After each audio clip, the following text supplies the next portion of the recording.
Dana Loesch, I want you to know that we will support your 2 children in the way that you will not. The shooter at our school obtained weapons that he used on us legally. Do you believe that it should be harder to obtain these semi-automatic and weapons and the modifications for these weapons to make them fully automatic, like bump stocks? Well, first off, Emma, I want to applaud you for standing up and speaking out.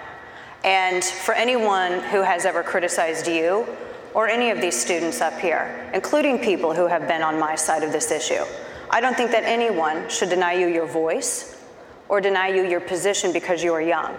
We want to thank you for that. I was a very politically active teenager, and I'm on this stage as a result of that. Think of how far you all could go as a result of voicing your beliefs. Now, I want to answer your question, and I want to be allowed the opportunity, which is why I am here, to talk and have this discussion with you all and answer these questions. This is why I came down here. I don't believe that this insane monster should have ever been able to obtain a firearm, ever. I do not think that he should have gotten his hands on any kind of weapon. That's number one.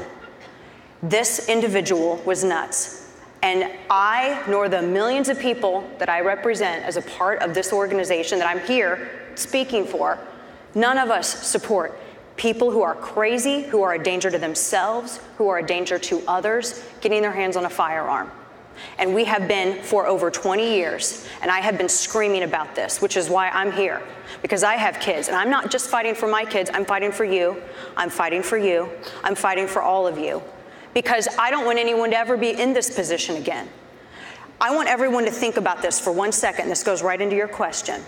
Do you know that it is not federally required for states to actually report people who are prohibited possessors, crazy people, people who are murderers?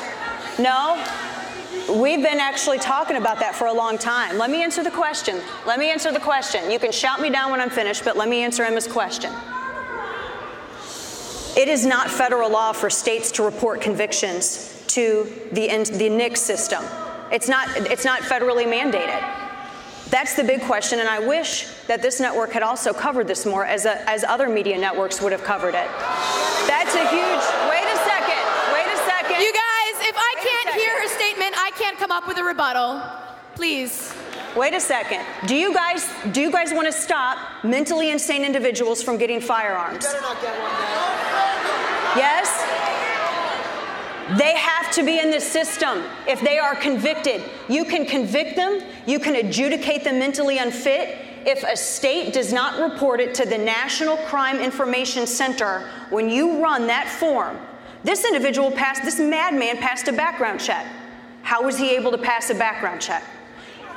He was able to pass a background check because we have a system that's flawed. The Sutherland Springs murderer was able to pass a background check because the Air Force did not report that record.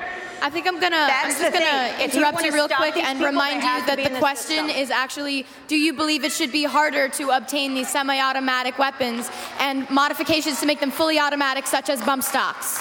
Well, I think the ATF is deciding about bump stocks right now. The president ordered the DOJ to look into it. I'm asking your opinion as a representative of the NRA. That's what the NRA's position has been.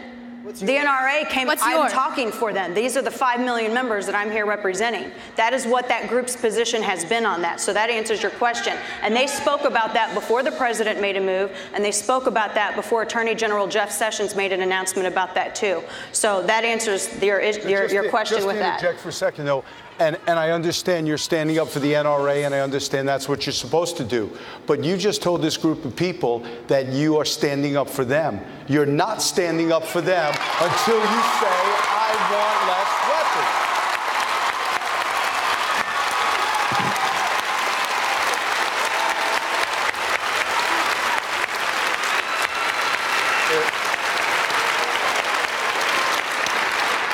weapons. These people want 3 things. And I come here tonight with 39 years in law enforcement. I've Baker-acted people. I've taken weapons from people. The men and women I've worked with for almost 40 years. We know how to keep America safe. Number one, We have to, you're right, we have to take weapons out of the hands of people that suffer from mental illness. We have to expand the Baker Act.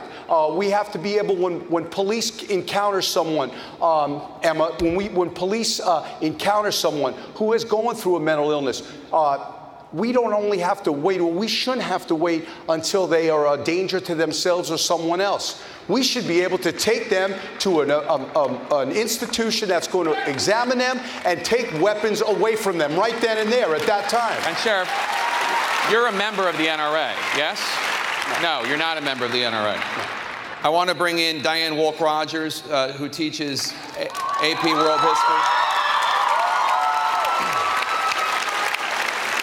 One of the victims, Carmen Shentrup, was in her class, and she has a question for Dana as well. Dana, I viewed the dead body of Carmen Shentrup, our student. I watched her mother and father kiss her goodbye one last time and close the top of her casket. I looked at Robert and I hugged him, my dear, dear Robert, and I told you that Carmen, she died a martyr. Our kids have started a revolution. I'm proud and I'm inspired to be a part of Never Again. Now here's my question. I'm a history teacher. I asked my students to define terms for me. So I'd like you to define something for me, because I've wondered about it, and I want to know, what is your definition of a well-regulated militia, as stated in the Second Amendment, and using supporting detail, explain to me how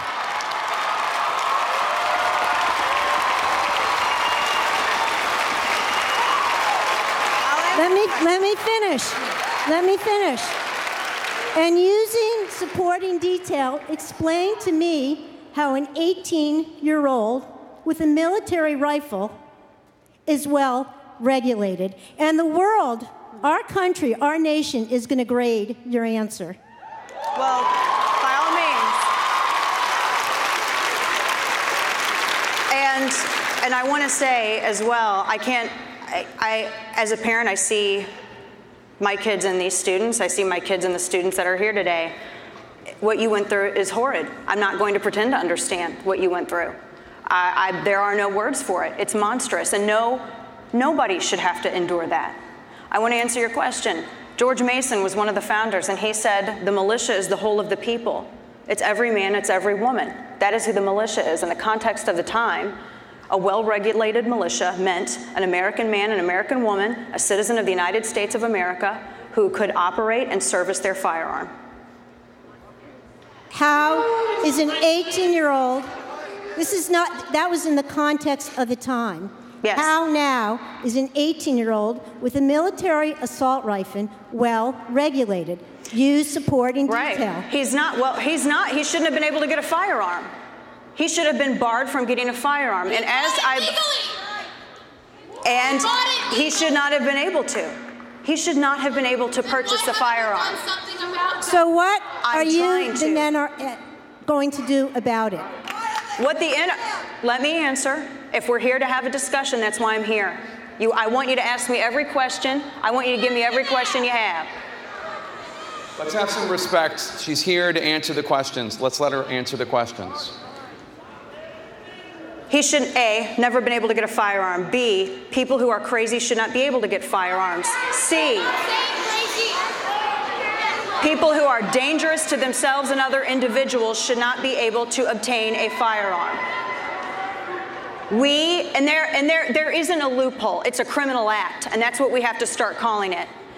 We have to start, number one, following up on red flags. 39 times in the past year, it was law enforcement or it was social services that went to this individual's home. Now, there are 2 Florida statutes. One of them, I don't know if the comment that he had put on YouTube would have qualified for you to Baker Act him, but sending messages telling other students that he was going to murder them and he was going to kill them, I would think certainly would qualify under a Florida state statute for you to have Baker Acted him. Let me respond to that. First of all, we've talked about the Broward Sheriff's Office and some other local agencies and the FBI getting tips and what have you.